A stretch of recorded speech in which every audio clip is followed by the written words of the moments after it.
Hey everyone, so I've been playing New World for I'd say 80 hours. I spent some time in queue as well, which sucks, but I managed to get to level 40, and since the queue right now is at 1600 and I don't want to wait for like 4 hours to play, I decided that I have enough tips and information to help some of you. Now most of these tips are for solo players, but I will also have some information about war, territory standings, quests, fishing, which everyone should know.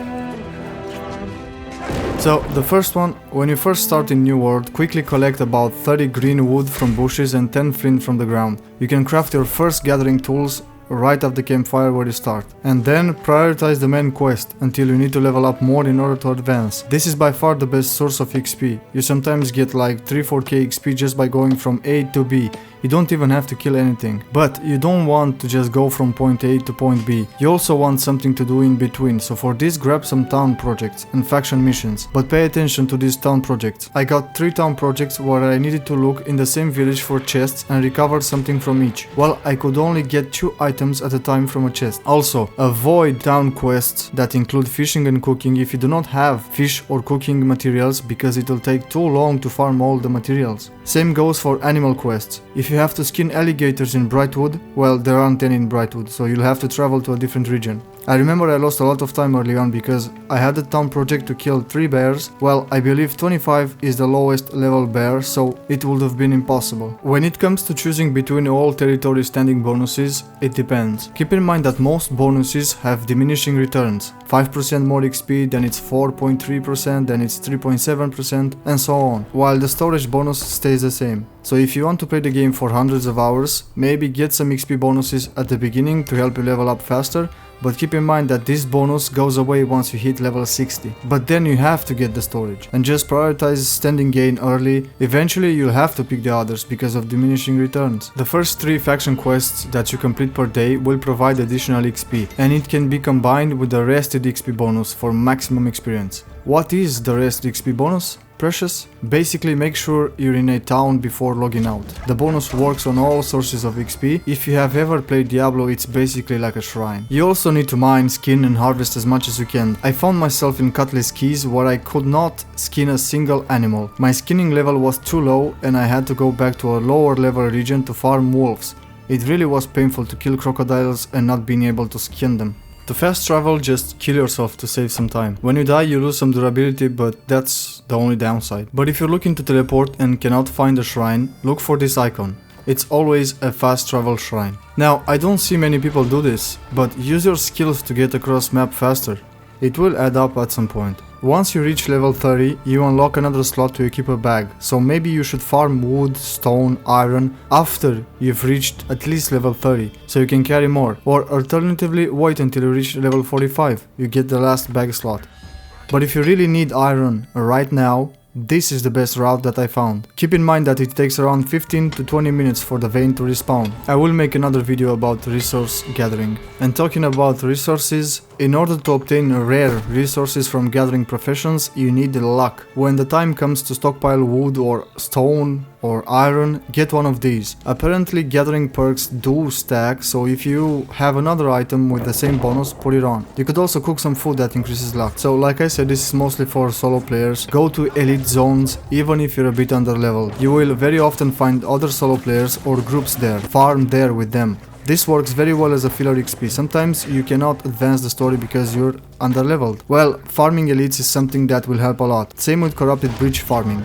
If you want to level up your weapon skills, PvP or elites farming is the best way. People will quite often post in chat that they need DPS or healing. Don't be shy and join them. Same goes for dungeons. And talking about elites, build a campfire. Think about this as a save game. Just like hitting F5 in Skyrim before engaging the frost troll or the giant. I actually lost a lot of time because I was too confident. You can also use this to your advantage if you want. Die on purpose and just respawn at the campfire to save time.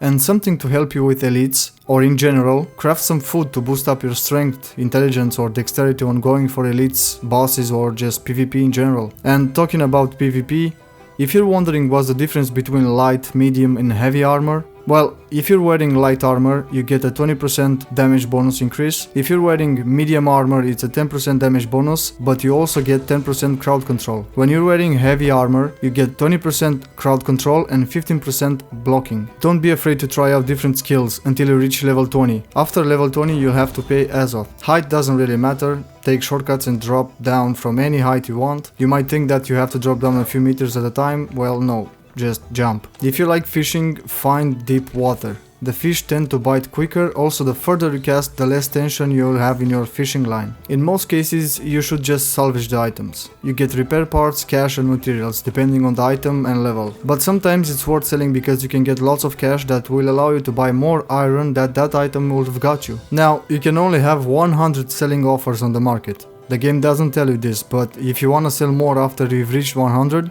it won't work. And about selling stuff, there isn't a global market. Each region has its own market, so don't sell low level items to high level players or vice versa. Now a couple of tips about enemies and PvP. Enemies will gain armor buffs starting at 3 levels over your level, and they will also gain a damage buff at 5 levels above your level, which leads me to fight enemies 3-4 levels higher than you if you can.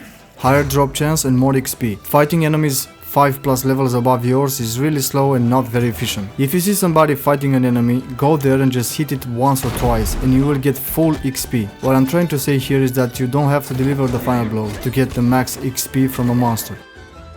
Now, have you ever wondered why the color of the damage is orange or blue? Well, orange means critical hit, blue means reduced damage, yellow increased damage, and white means normal damage. If you've been selected for war between factions, grab fire absorption and physical absorption potions on top of good healing potions. I did not expect to get selected here, so I wasn't really prepared. You will only be able to buy a couple of items during the war, which are not very good, and you should definitely bring your own potions and food. Avoid using all stamina in 1v1 PvP or PvP in general if you can.